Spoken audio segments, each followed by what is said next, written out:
there everybody, it's Mark Crowley. I'm back with another video. This is part 2 in my ongoing series of videos on storytelling cliches.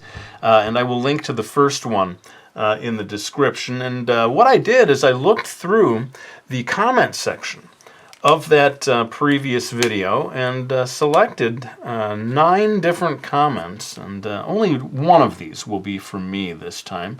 9 out of the 10 are actually thanks to you, my dear viewers, who left wonderful comments, suggestions of different cliches in the comment section of the last video. So what I'm doing right now is working on a chibi version of an illustration that I did for my book Manga Art. And as soon as I'm done coloring in this section of the face, hang on, I'm going to pull that out and show you what inspired this illustration. It is a little drawing I called Toast in Mouth, Late for School, which, very appropriate to today's theme, is a cliche in manga and anime storytelling to show the character is so late they couldn't sit down for breakfast. They just had to throw that piece of toast in their mouth and run out the door.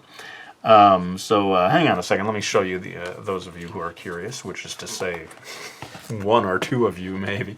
This is the original illustration. I did sort of more full head to toe standard proportions for that one. This time we're doing the chibi edition. Well, let's go ahead and crack on with the first one that comes from Volty Art. The "we're not so different, you and I" villain speech. Yes, this certainly has become a cliche. I wonder when it first came about. Certainly in the very first Batman movie, I remember way back in the, when was that, late 80s? I'm pretty sure the Joker had some sort of line like that. "We're not so different, you and I." And it really has become, I dare say, a bit of a tired cliche. Most of the time in this video, I do not mean to say, hey guys, don't ever do this, or this cliche is wrong or bad. In a way, I think a lot of them still work, and I'm not making a list of, avoid this. It's just sort of fun, I think, really. Some of them you don't even realize are cliches until someone points it out to you, and you're like, oh yeah, I've seen that loads of times. This one, though, I gotta wonder if it hasn't been done to death at this stage. This "we're not so different, you and I" almost has come to the point of parody, it seems to me. And if you are able to somehow freshen it up, hats off to you, because that one seems like it's almost past its expiration date. Let's move on to number 2 here. When a protagonist gains a new power, they are instantly able to use it to its full extent with absolutely zero training. From Salakan Nora. Yes, we have seen that too many times, I suppose. But I don't know if that one necessarily has to join the list of things to be banned. I can see someone still making that one work. What bothers me, really, is a sort of a variation on that, is when the outsider joins a traditional society that has some sort of,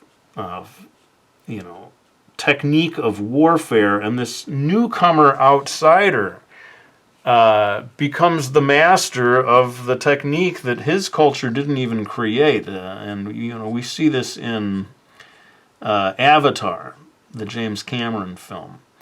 The main guy, is it Sully? What is the name? I've forgotten the name of the character, but he comes into the Na'vi society, and by the end of it, suddenly he's the master of their warfare technique. That one bugs me.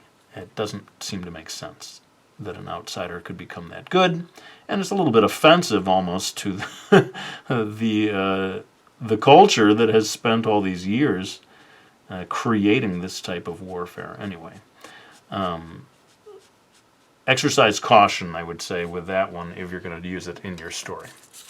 Let's move on to this next one, a little longer, from Jay-Z Fantasy Art. People that were really, really terrible to the protagonist, sometimes even killing their friends or such, suddenly decide to be nice to them, and the protagonist immediately forgives them, and they all love each other.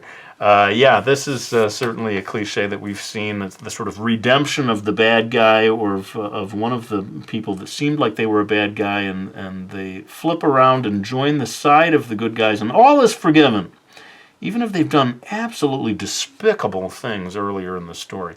And I would say that's the key problem with that cliche is, how bad are the transgressions of this character? If they have indeed murdered lots of people and so forth, it is troubling, to say the least, that they're suddenly, everything's forgiven, it's all fine, we love you.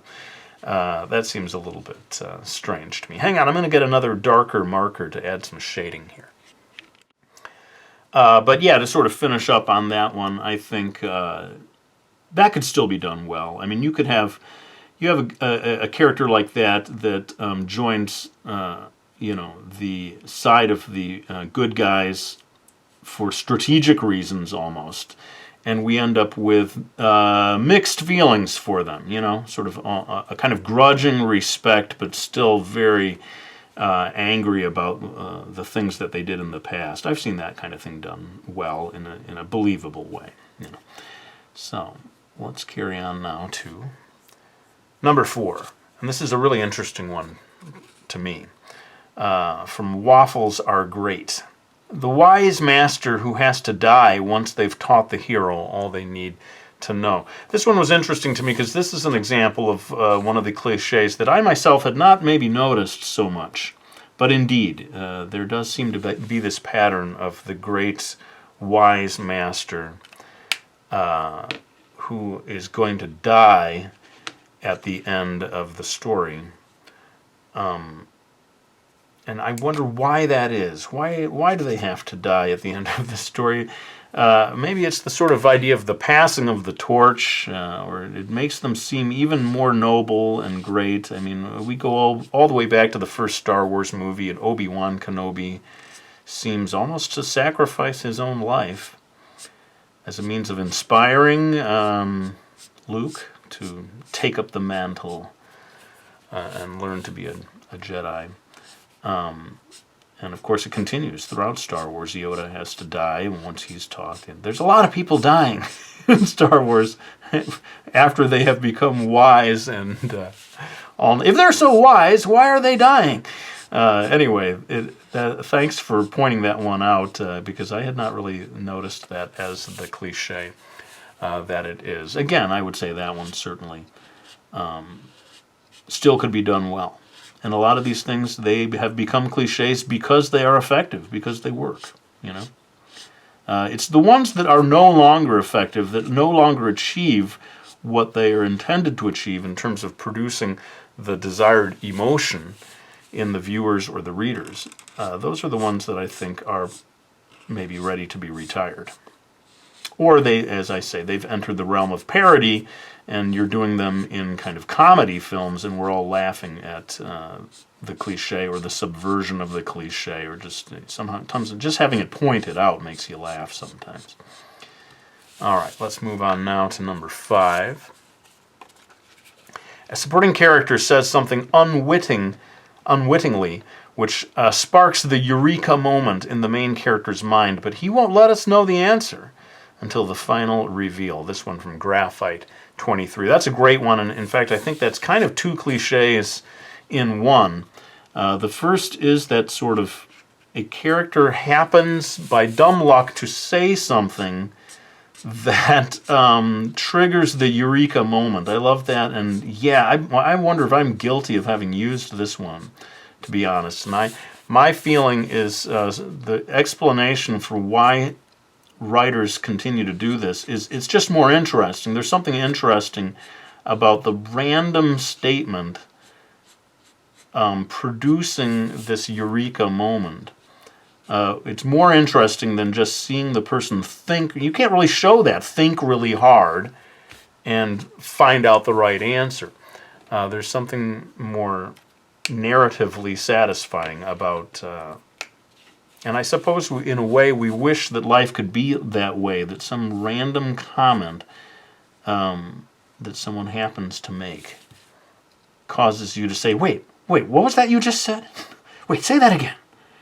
that's it, you know. And so the second part of it that is also a cliche is that you can't reveal at that moment what it is that they've figured out. We leave it as a mystery, and only at the end do we understand, oh, so that's why he, you know, that random statement led him to solve the mystery or whatever. That is just good storytelling. I think it's more, you know, you want to leave things as a mystery.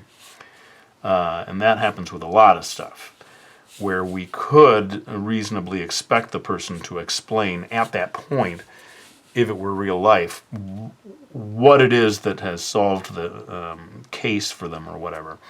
But the truth is, it's more of a tantalizing mystery if the reader doesn't find out until later. I think that's a justifiable cliche, it seems to me. Let's keep moving on. Number 6, this one from Tales Per Hour. A character who is down on their luck will say something like, "It can't get any worse, can it? Then it starts to rain," or something to that effect. This irony is usually used for comic relief. Yeah, we've seen this one before, haven't we? You know, or the variation on it is sort of like, well, at least we still got the car, you know, and then pa-pa, pa-tap, and then the car's engine dies exactly at that moment. Really just sort of underscoring, okay, now they really are in trouble, you know. Seems like it is largely relegated to being used in comic effect at this point. Although I suppose you can think of a more tragic way of delivering that.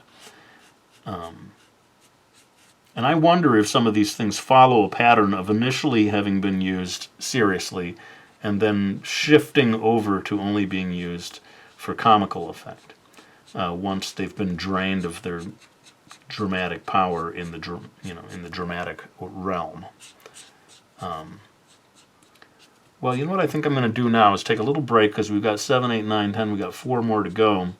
I'm going to do a little bit of time lapse here, courtesy of Old Man Time Lapse. What do you know about courtesy? You never been courteous to anyone in your whole life. And he is going to help me finish off the coloring, maybe do a little bit of the inking, and then we'll be back with the remaining 4 cliches, 3 of which were proposed by you, my viewers.